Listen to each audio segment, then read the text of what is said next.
G'day, poker peeps. This is Sky with Smart Poker Study, and we're talking bankroll requirements for online poker today. So this video was inspired from an email I received from a Poker Forge member named Walter D. And he asked me, I've heard of bankroll requirements, and everyone seems to have different numbers. What do you recommend? Great question, Walter. Thank you very much. So first off, just as an explanation, bankroll requirements are using the size of your poker bankroll to dictate the stakes that you play. So why would we follow bankroll requirements? Well, first off, you do it so that you can live through variance, through cold spells, through the inevitable downswings of poker. When you have enough money in your roll, you are never going to bust and not be able to play anymore, right? As long as you have money in your roll, whether it's $50, $200, $1,000, you can play this game forever as long as you continue to buy into stakes that are low enough that your bankroll can survive. Another good reason to follow bankroll requirements is so that there's never any scared money on the line. If you have $200 in your bankroll and you play a $100 buy-in game, you've got half of your bankroll on the line right now. If you lose it, well, geez, you just lost half your roll.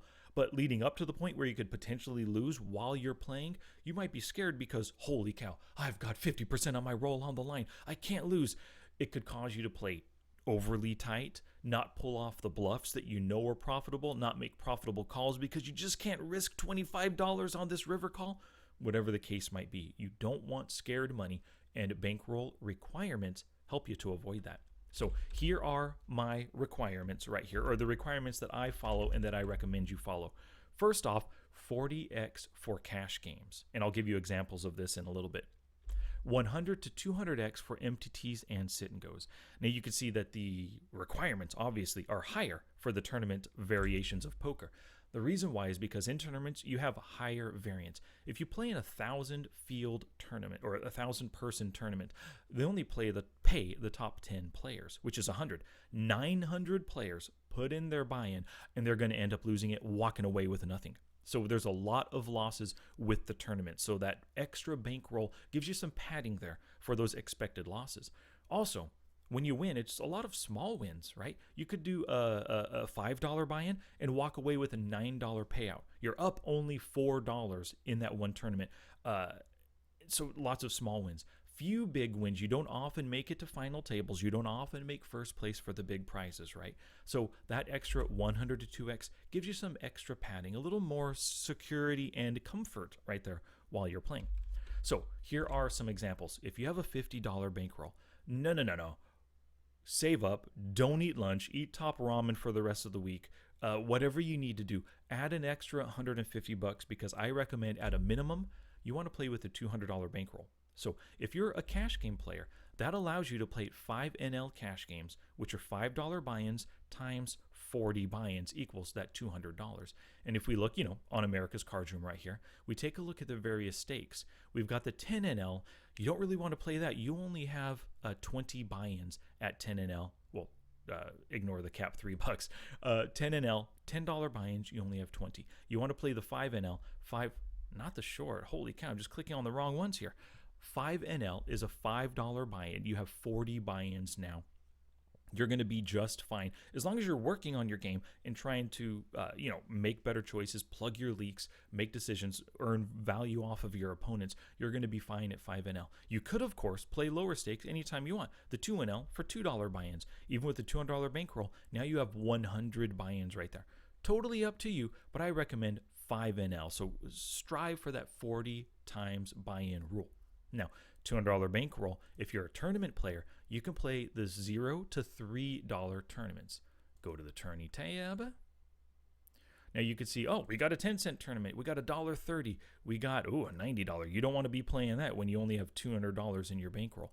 $2 tournament. As you can see, there are plenty of various tournaments, $1.30, $1.50, 23 cents.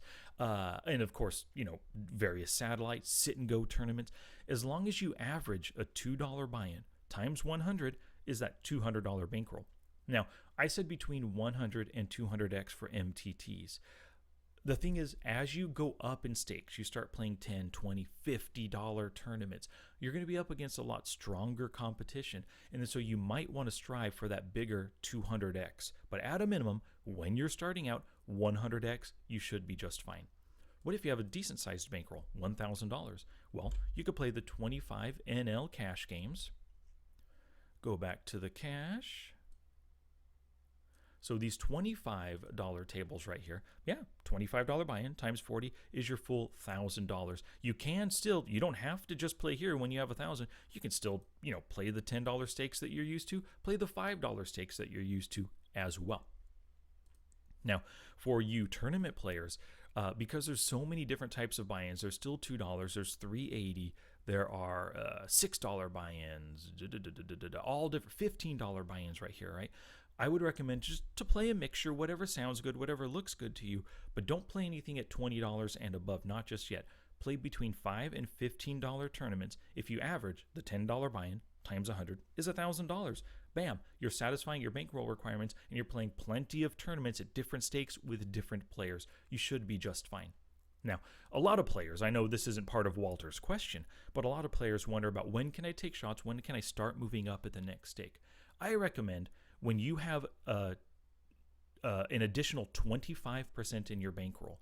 So if you start with the $200 roll, when you get to $50, so you've been playing nice and smart in the 5NL, $5 buy-in tables. You're making money. You've earned $50. That's 10 additional buy-ins. Yeah, it could be time to take shots at that higher stake. So just jump up to 10NL. If you're normally like a 3-table player, play 2 tables of your normal 5NL game, and then have your 3rd table be a 10NL game. Start to slowly get comfortable with it. Taking shots doesn't mean jump up and bam, that is your new stake now. No. 1 table, 1 tournament every once in a while. So if you have $1,000 buy-in, when you're up to that $250, or I'm sorry, $1,250, when you're up 25%, that's when you can, you're still playing some $25 buy-in, but take shots occasionally at the next stake, the $50 buy-in tournaments. All right, thank you so much for watching the video. Please, I highly recommend that you follow these bankroll requirements for yourself. And good luck out there on the felt.